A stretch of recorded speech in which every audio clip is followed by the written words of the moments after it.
আঁকিবুকি আমার পছন্দের, এত বেশি প্রফেশনাল না, বাট যেহেতু আর্ট করতাম আগে, সো আঁকাআঁকি করতে ভালো লাগে এখনো মাঝে মধ্যে করি। ক্লাস টাইম হয়তো স্কুল ছুটি হয়ে গেছে কিন্তু আমাদের ছাড়ছে না, যে কয়জন বাচ্চা ওখানে পার্টিসিপেট করেছে তখন একটু বিরক্ত লাগতো, লাস্টের দিকে একটু বিরক্ত হয়ে যাচ্ছিল যে বাসায় যাবে তো ওই জায়গাটা রিলেট করছিল।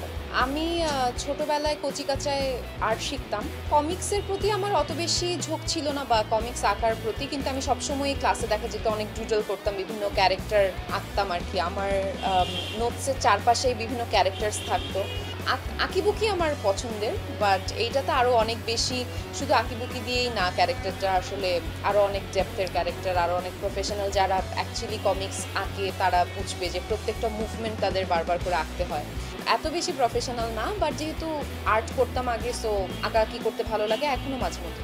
একটা জিনিস মনে পড়ছিল যে আমি দেখছিলাম যে শুটিংয়ের অনেক বাচ্চারা জানেই না যে শুটিং হবে আজকে, ওদেরকে বলা হয়েছে যে ড্রয়িং ক্লাস হবে এক্সট্রা, এর জন্য অনেক বাচ্চারা এসছে। তো এইটা দেখে একটা জিনিস রিলেট করলাম, আমি যখন বাংলা বাজার গভর্নমেন্ট গার্লস হাই স্কুলে ছিলাম ওখানে প্রায় বিভিন্ন বাচ্চাদের প্রোগ্রামের টিফিনের ব্রেকে যে প্রোগ্রামগুলো হয়, গেম শো, সেগুলো হতো প্রায়। এবং আমাদেরকে এই সেমভাবে টিচাররা বলতো যে এক্সট্রা ক্লাস আছে বা সবাই চলে আসবা, কেন আসবো আমরা জানতাম না, এবং আসার পরে দেখতাম যে আচ্ছা শুটিং হচ্ছে। এবং তখন তো শুটিংয়ের ব্যাপারগুলো বুঝতাম না, খুবই একটু বিরক্তও লাগতো যে একই জিনিস বারবার করে করতে হচ্ছে। ক্লাস টাইম হয়তো স্কুল ছুটি হয়ে গেছে কিন্তু আমাদের ছাড়ছে না, যে কয়জন বাচ্চা ওখানে পার্টিসিপেট করেছে তখন একটু বিরক্ত লাগতো। সো ওই বাচ্চারাও যখন দেখছিলাম যে আমরা তো জানি যে এটা অনেকগুলো শট লাগবে, অনেকক্ষণ সময় লাগবে, তো ওরাও একটু লাস্টের দিকে একটু বিরক্ত হয়ে যাচ্ছিল যে বাসায় যাবে তো ওই জায়গাটা রিলেট করছিল।